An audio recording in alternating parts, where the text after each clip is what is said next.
Double ইঞ্জিনে জাতীয় সড়কে গ্রিন সিগন্যাল। মঙ্গলবার কেন্দ্রীয় সড়ক পরিবহন মন্ত্রীর সঙ্গে একটা গুরুত্বপূর্ণ মিটিং রয়েছে রাজ্যের পূর্তমন্ত্রী অজয় পোদ্দারের।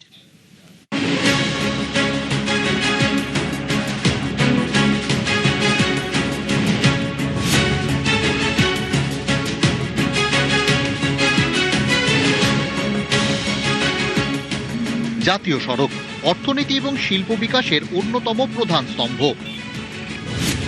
জাতীয় সড়ক মসৃণ হলে শিল্পে গতি বাড়ে।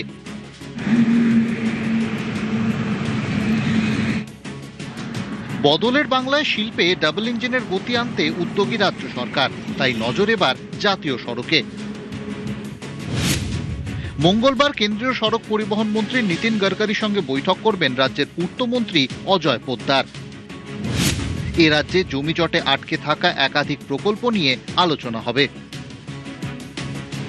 नेशनल हाईवे के लिए मेरी 4 तारीख को गडकरी जी से मीटिंग है।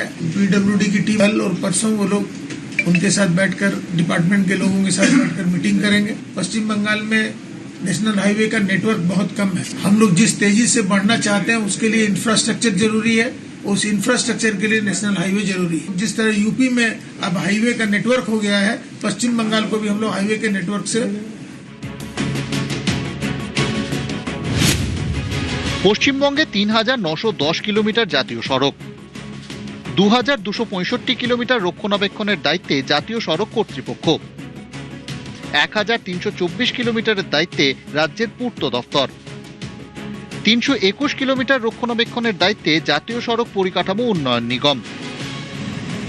জাতীয় সড়কের মাধ্যমে যোগাযোগ ব্যবস্থা মজবুত হলেই লজিস্টিক ও সাপ্লাই চেইন জোরদার হবে, সুবিধে হবে পণ্য পরিবহনেও। একই সঙ্গে আকৃষ্ট করা সম্ভব বিনিয়োগকারীদের। জাতীয় সড়ক কর্তৃপক্ষ বারবার অভিযোগ করেছে তৃণমূল আমলে জাতীয় সড়ক নির্মাণের ক্ষেত্রে সরকারি সহযোগিতা মেলেনি, ফলে জমি জটে আটকে অনেক প্রকল্প। অতীতেও দেখতে পাওয়া গিয়েছে নীতিন গডকারি রাজ্য সরকারের কাছে জাতীয় সড়ক নিয়ে সমস্ত ধরনের সাহায্য করতে তিনি এবং তার দল প্রস্তুত বলে বারবার ধরে উল্লেখ করেছিলেন। কিন্তু জাতীয় সড়কের তরফ থেকে আধিকারিকরা বারবার রাজ্য সরকারের সঙ্গে আলোচনা করলেও জমি সহ একাধিক জটিলতা কাটিয়ে তুলতে পারা যায়নি। জমিজট সহ নানা কারণে থমকে রয়েছে বহু প্রকল্প, যেমন খড়গপুর থেকে ঘাটাল হয়ে পূর্ব বর্ধমান, বীরভূম এবং মুর্শিদাবাদ পর্যন্ত খড়গপুর মোরগ্রাম ইকোনমিক করিডোর, আলিপুরদুয়ার, জলপাইগুড়ি এবং দার্জিলিং এর বিভিন্ন জাতীয় সড়ক প্রকল্পের ক্ষেত্রেও এই একই সমস্যা। সেবক রংপো এবং লাভামোর পেডং প্রকল্প আটকে বন দফতরের ছাড়পত্র এবং জমি জটে। ইতিমধ্যে এই জট কাটানোর নির্দেশ দেওয়া হয়েছে। বারাণসী কলকাতা করিডোরের কাজেও মাঝে মধ্যেই বাধা হয়ে দাঁড়াচ্ছে জমি জট।